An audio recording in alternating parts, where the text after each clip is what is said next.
Hello बच्चों, आज हम कक्षा 10 कंप्यूटर के बोर्ड परीक्षा के महत्वपूर्ण प्रश्नों के बारे में चर्चा करने वाले हैं। जैसा कि बच्चों हमने कहा था, कंप्यूटर का हम जरूर आपको इम्पोर्टेंट क्वेश्चनों को जरूर बता देंगे। वैसे ही हम बच्चों आज हम कंप्यूटर के महत्वपूर्ण प्रश्नों को आपके सामने लेके आए हैं। ये बच्चों प्रोग्रामिंग सी मतलब पूरा पहले से लगभग 11वें चैप्टर तक पूरा कवर हो जाएगा। इसको हमने भाग 1 में डाला है और भाग 2 में अगले वाले भाग में आप देख लेंगे, उसमें हमने आर्टिफिशियल इंटेलिजेंट एवं ड्रोन प्रौद्योगिकी के बारे में पूरा डाल दिया है डिटेल से। बच्चों यहाँ है प्रोग्रामिंग सी से जुड़े हुए सारे टॉपिक्स में आप कवर कर लेंगे। इसको आप अपने बुक में या अपने विद्या क्वेश्चन बैंक में या राजीव प्रकाशन में राजीव क्वेश्चन बैंक में आप अपने में टिक लगा लेना और उसके आधार पे आप अच्छे से पढ़ लेना, जिससे कि आपका पेपर अच्छा हो जाए। अब चलिए बच्चों, बिना देर किए हुए हम लोग इसके महत्वपूर्ण क्वेश्चनों के बारे में स्टेप बाय स्टेप चर्चा करते हैं। जैसा कि बच्चों इसका पहला जो क्वेश्चन है आपका प्रोग्रामिंग भाषा सी का परिचय देना है। परिचय देते हुए उसकी प्रमुख विशेषताओं का वर्णन करना है। कभी कभी पूछ लेता है प्रोग्रामिंग सी की कमियां भी पूछ लेता है बच्चों, तो आपको प्रोग्रामिंग भाषा सी का परिचय देना है और उसकी प्रमुख विशेषताओं उसकी कमियों के बारे में आपको तैयार कर लेना है। दूसरा क्वेश्चन है आपका बच्चों कैरेक्टर सेट अर्थात वर्ण समूह से आप क्या समझते हैं। वर्ण समूह की परिभाषा आपको तैयार कर लेनी है। इसी टॉपिक का तीसरा जैसा क्वेश्चन है आइडेंटिफायर क्या है। आइडेंटिफायर का मतलब होता है पहचानना, अर्थात आइडेंटिफायर प्रोग्रामिंग सी में जो आइडेंटिफायर शब्द यूज होता है वो किसके लिए यूज होता है, उसका अर्थ क्या है, इसको आपको तैयार कर लेना है। अगला चौथा टॉपिक इसी चैप्टर का है नियतांक या स्थिरांक मतलब कांस्टेंट क्या होते हैं और इनके प्रकारों की आपको क्या कर देनी है, व्याख्या कर देनी है। मतलब नियतांक या स्थिरांक क्या होता है, इनके प्रकारों की आपको क्या कर देनी है, व्याख्या करनी है। और इसी टॉपिक का पांचवा क्वेश्चन है डाटा टाइप से आप क्या समझते हैं और इसके प्रमुख प्रकारों की आपको क्या करनी है, व्याख्या करनी। डेटा टाइप जैसे इंटीजर डेटा टाइप, आपका कैरेक्टर डेटा टाइप है, आपका फ्लोट डेटा टाइप है और डबल फ्लोट डेटा टाइप है। इसके बारे में आपको सब कुछ तैयार कर लेना है।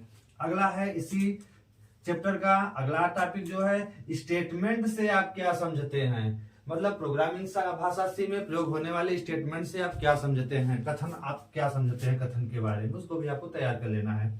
इसी प्रोग्रामिंग भाषा सी का अगला जो टॉपिक है इंपॉर्टेंट महत्वपूर्ण क्वेश्चन एक्सप्रेशन से आप क्या समझते हैं और इसके प्रकारों की आपको क्या करनी है, व्याख्या कर देनी है। एक्सप्रेशन क्या होता है प्रोग्रामिंग सी में, इसके आपको प्रकारों की भी क्या कर देनी है, व्याख्या करनी है। और इसी प्रोग्रामिंग भाषा सी का 8वां टॉपिक है ऑपरेटर क्या है, मतलब ऑपरेटर के बारे में आप क्या जानते हैं और इस ऑपरेटर के विभिन्न प्रकारों की आपको व्याख्या कर देनी है। लगभग 7 से 8 ऑपरेटर बच्चों हैं, उन 8 ऑपरेटर के बारे में आपको तैयार कर लेना है, जिससे कि आपका यहाँ से भी टॉपिक कवर हो जाए। इसी का जो 9वां टॉपिक है प्रोग्रामिंग भाषा सी का फॉर्मेटेड एवं अनफॉर्मेटेड इनपुट एवं आउटपुट फंक्शनों की उदाहरण सहित आपको व्याख्या करनी है। जैसे फॉर्मेटेड और अनफॉर्मेटेड फंक्शन, और वो इनपुट भी होते हैं और आउटपुट भी होते हैं। स्कैनअप प्रिंटअप आपके स्कैनअप आपका क्या है, इनपुट में आ जाता है, प्रिंटअप किस में आता है, आउटपुट में। गेट किस में आता है, इनपुट में, और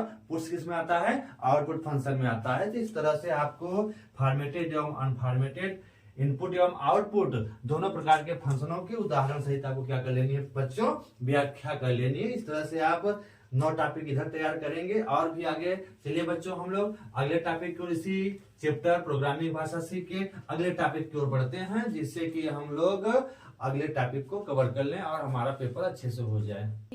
हाँ बच्चों, चलिए अगला क्वेश्चन जैसा है 10वां क्वेश्चन है जंपिंग ब्रांचिंग एवं लूपिंग स्टेटमेंट की परिभाषा देते हुए इनके प्रमुख प्रकारों की उदाहरण सहित आपको क्या करनी है बच्चों, व्याख्या कर लेनी है। अर्थात प्रोग्रामिंग सी का बच्चों ये 10वां क्वेश्चन है जंपिंग ब्रांचिंग एवं लूपिंग स्टेटमेंट की परिभाषा देते हुए इसके विभिन्न प्रकारों की आपको व्याख्या कर लेनी है, जिससे कि आपका एक क्वेश्चन भी कवर हो जाए। अगला क्वेश्चन है इसी का 11वां क्वेश्चन एरे क्या है। एक विमी एरे अर्थात 1 डायमेंशन एरे एवं 2 डायमेंशन एरे अर्थात द्विविमी एरे की घोषणा कैसे किया जाता है और इसको प्रारंभिक मान अर्थात इसका इनिशियलाइजेशन कैसे आप करेंगे, इसको भी आपको तैयार कर लेना है। अगला क्वेश्चन है इसी टॉपिक का आपका 12वां क्वेश्चन जैसा कि है बच्चों, क्रम थोड़ा सा बच्चों गड़बड़ हो गया, 12 ये 13 है, ये आपका 14वां क्वेश्चन है, ये आपका 15वां है और ये आपका 16वां है, ये आपका कौन सा हो जाएगा, 17वां हो जाएगा।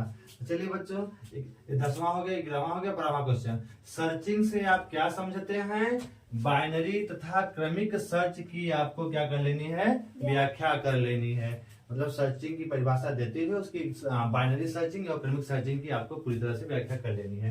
13वां क्वेश्चन आपका है, सार्टिंग से आप क्या समझते हैं, बबल सार्ट एवं सिलेक्शन सार्ट करने की जो विधियां हैं। मतलब आप किसी सार्टिंग जो करते हैं तो कैसे सार्टिंग करेंगे, बबल सार्टिंग कैसे की जाती है, सिलेक्शन सार्टिंग कैसे की जाती है, उसको भी आपको अच्छे से तैयार कर लेना है। अगला क्वेश्चन है 14वां, फंक्शन से आप क्या समझते हैं, इसके वर्गीकरण की भी व्याख्या करनी है। फंक्शन की परिभाषा देनी है और इसके विभिन्न प्रकार के वर्गीकरण को भी आपको व्यक्त कर देना है और उसको तैयार कर लेना है। 15वां क्वेश्चन है, रिकर्सन से आप क्या समझते हैं, रिकर्सन से आप क्या समझते हैं। रिकर्सन, जब किसी प्रोग्राम में एक फंक्शन स्वयं अपने को ही उस फंक्शन में कॉल करता है तो यह घटना क्या कहलाती है, रिकर्सन कहलाती है। बच्चों क्या कहलाती है, रिकर्सन कहलाती है। तो आपको रिकर्सन को भी अच्छे से तैयार कर लेना है। अगला 16वां क्वेश्चन है, लाइब्रेरी फंक्शन से आप क्या समझते हैं, इसके प्रकारों की आपको क्या करनी है, व्याख्या। लाइब्रेरी फंक्शन किसे कहते हैं, इसके जो भी प्रकार इसकी व्याख्या आपको कर लेनी है। अगला क्वेश्चन है आपका 17वां, स्ट्रिंग क्या है, इसके वेरिएबल की घोषणा आप कैसे करेंगे। एक स्ट्रिंग को आप कैसे, स्ट्रिंग के बारे में बताना है, उसकी परिभाषा बतानी है और स्ट्रिंग के वेरिएबल की घोषणा आप कैसे करते हैं उसकी भी व्याख्या आपको कर लेनी है। इस तरह से बच्चों प्रोग्रामिंग सी जो आपका है उसके आपके लगभग 17 क्वेश्चन, इंपॉर्टेंट क्वेश्चन जो कि बोर्ड एग्जाम में आने वाले क्वेश्चन हैं, आपके कवर हो गए हैं। अब इतना अगर आप पढ़ते रहेंगे तो आपका टॉपिक कवर होता रहेगा। चलिए बच्चों, अगला क्वेश्चन हम लोग देखते हैं, जैसा कि आगे देखते हैं हम लोग। चलिए बच्चों, हम इस टॉपिक का अगला क्वेश्चन देखते हैं, जैसा कि 18वां क्वेश्चन है। 18वां क्वेश्चन क्या कहता है बच्चों, स्ट्रिंग मैनिपुलेशन फंक्शन से आप क्या समझते हैं, विभिन्न प्रकार के स्ट्रिंग मैनिपुलेशन फंक्शनों की व्याख्या कीजिए। ये आपका 18वां क्वेश्चन है, प्रोग्रामिंग सी का है, इसको भी आपको अच्छे से पढ़ लेना है। इसी टॉपिक का 19वां क्वेश्चन है, स्ट्रक्चर क्या है, स्ट्रक्चर की घोषणा एवं इनिशियलाइजेशन कैसे करेंगे। स्ट्रक्चर की आपको परिभाषा देनी है, स्ट्रक्चर की घोषणा कैसे किया जाता है, इसमें हम डाटा कैसे डालते हैं, मतलब इसका इनिशियलाइजेशन कैसे करेंगे। अगला क्वेश्चन है 20वां क्वेश्चन, पॉइंटर से आप क्या समझते हैं। पॉइंटर की परिभाषा आपको देनी है और इनका इनिशियलाइजेशन कैसे किया जाता है, इसको भी आपको तैयार कर लेनी है। अगला क्वेश्चन है इसी टॉपिक का, पॉइंटर एवं एरे में क्या संबंध है। मतलब पॉइंटर और एरे अगर किसी प्रोग्राम में आते हैं तो इनको आपस में कैसे संबंधित किया जाता है, उसकी भी व्याख्या आपको तैयार कर लेनी है। इसी टॉपिक का जो अगला क्वेश्चन है आपका, पॉइंटर स्ट्रक्चर एवं यूनियन में क्या संबंध है। मतलब पॉइंटर स्ट्रक्चर से कैसे संबंधित है और स्ट्रक्चर यूनियन से कैसे संबंधित है, इन तीनों में आपस में क्या कॉम्बिनेशन है, इसको भी आपको बच्चों तैयार कर लेना है, जिससे कि ये भी टॉपिक आपका अच्छे से कवर हो जाए। इसी प्रोग्रामिंग सी का जो 23वां क्वेश्चन, अगला क्वेश्चन इंपॉर्टेंट क्वेश्चन है आपका है, कॉल बाय वैल्यू एवं कॉल बाय रेफरेंस में क्या अंतर है, आपको स्पष्ट करनी है। मतलब एक कॉल बाय वैल्यू जो आपका फंक्शन है और कॉल बाय रेफरेंस जो है, मतलब किसी प्रोग्राम में कॉल बाय वैल्यू के द्वारा कैसे हम कॉल कर सकते हैं, कॉल बाय रेफरेंस के द्वारा कैसे कॉल कर सकते हैं, इनमें क्या अंतर है दोनों में, इन अंतरों की आपको अच्छे से व्याख्या कर लेनी है। इसी टॉपिक का बच्चों अगला क्वेश्चन है, फाइल से आप क्या समझते हैं। क्रमिक एवं रैंडम फाइलों की आपको क्या करनी है, व्याख्या कर देनी है।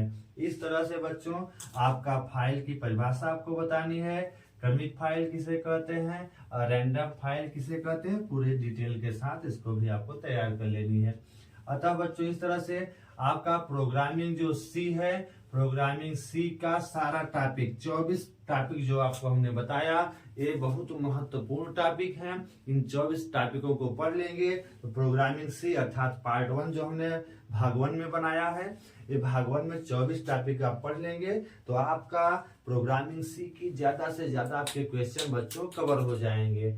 और बाकी आपका जो इसके बाद वाला टॉपिक है वो है आपका भाग 2 में हमने डाला है, वो अगले वीडियो में है, आपको उसको भी आप तैयार कर लेंगे तो बाकी क्वेश्चन वहां से मिल जाएंगे। इस तरह से बच्चों आप भाग 1 और भाग 2 के अगर दोनों भागों को आप देख लेते हैं तो कक्षा 10 कंप्यूटर के बोर्ड परीक्षा से रिलेटेड सारे महत्वपूर्ण क्वेश्चन कवर हो जाएंगे। इससे बच्चों आपको लगभग 60 से 65 नंबर आपको मिल जाएगा। बाकी जो 5 नंबर बचेगा वो थोड़ा सा आपके किताब से हट करके थोड़ी सी चीजें कंप्यूटर के बारे में इस तरह से पूछता है। इस तरह से बच्चों आप इन दोनों भागों को अच्छे से तैयार कर लेंगे, आपका नंबर अच्छे से उठ जाएगा, आपका दिन अच्छा होगा, आपका पेपर अच्छा होगा, आप बोर्ड एग्जाम में अच्छा नंबर पा सकते हैं।